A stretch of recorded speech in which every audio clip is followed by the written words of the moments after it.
6 na taon na. 6 na taon na akong nabubuhay sa ilalim ng anino mo.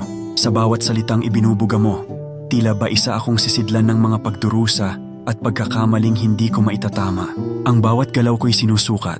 Bawat tingin mo'y bumabagsak sa akin na parang hagupit ng mga salita.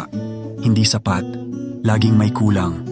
Parang isang gamit na walang saysay, walang halaga. Ang mga binitawang salita mo'y naging mga sandata, hinubog upang durugin ako, upang hubarin ang aking dignidad, unti-unting tinatanggalan ng kapangyarihan sa sarili kong mundo.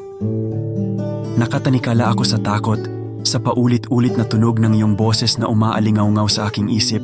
Walang pahinga, walang katahimikan. Sinubukan kong magsalita, ngunit bawat salita ko'y tinatapakan. Bawat pagtatangkang makalayay, isinusuka ng iyong galit.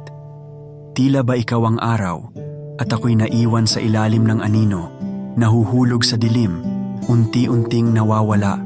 6 na taon, at hanggang ngayon, hindi pa rin ako nasasanay.